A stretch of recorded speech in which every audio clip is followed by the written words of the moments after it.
আলহামদুলিল্লাহ বন্ধুরা, আপনাদেরকে একটি ব্লগ ভিডিও দিয়েছিলাম যখন আমি আলু রোপণ করছিলাম। তখন এই যে আমি যে জমিতে আলু রোপণ করছিলাম, এই জমিটি হচ্ছে আমার এটি। মাশাল্লাহ মাশাল্লাহ, এখন আমার আলু গাছ সবগুলাই উঠে গেছে। উঠে মোটামুটি এখন ভালো পর্যায়ে আছে। এখন দেখতে আমার নিজের কাছেও খুবই ভালো লাগতেছে।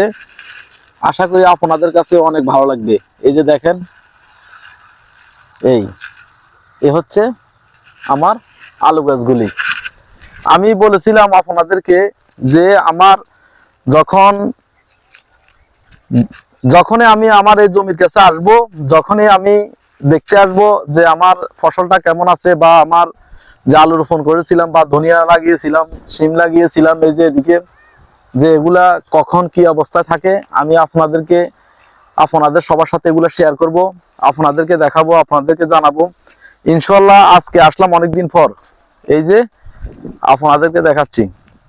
এটা কোপ দেওয়া হয়েছে, কোপ দেওয়ার পরে আবার হাত দিয়ে দিয়েছি, ফাইর একবার দিয়ে দিয়েছি। এই যে এখন এটা পরিপূর্ণ। এখন হচ্ছে আজকে বোট দিব, আজকে একটু পানি দিব। হ্যাঁ, এখন আমার কাছে অনেক ভালো লাগতেছে। এই যে দেখেন, আর এই যে এগুলো হচ্ছে ধনিয়া। এই ধনিয়া গুলো কারণে লাগালাম আর কি, কারণ এত ধনিয়ার কোনো প্রয়োজন নাই। ধনিয়া অল্প একটু হইলে চলতো, অনেকগুলো ধনিয়া লাগিয়ে ফেলছে। যাক, এটা ভুলবশত করে ফেলছে যাদেরকে রেখেছিলাম কাজে তারা। তো যাক, ইনশাল্লাহ আমার ভাই ছিল, আমার ভাই বুঝে উঠতে পারে নাই, তো তাতে কোনো সমস্যা নেই। আলহামদুলিল্লাহ ইনশাল্লাহ মোটামুটি এখন আলু আমার ফসলগুলি ভালোই। হ্যাঁ, এই যে শিম লাগিয়েছে, শিমও মোটামুটি ভালো। একটু শিম নষ্ট হচ্ছে আর কি, যে ফোকে কাটতেছে কিছু গাছ।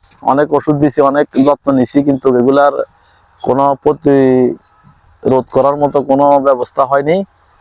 গাছ যেগুলো নষ্ট হওয়ার এগুলো হয়ে গেছে, বা দুই একটি হচ্ছে ইনশাল্লাহ। আর সামনের দিকে যেটা আল্লাহ রিজিকে যায় রাখছে, তাই রিজিকের বাইরে কিছুই হবে না। আমার কাছে খুবই ভালো লাগতেছে আজকে আলু খেতে এসে, যে আমার গাছগুলি অনেক বড় হয়ে গেছে।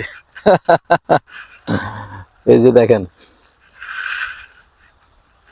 এই যে আমার আলু গাছগুলি বড় হচ্ছে, আমার কাছে দেখে খুবই ভালো লাগতেছে।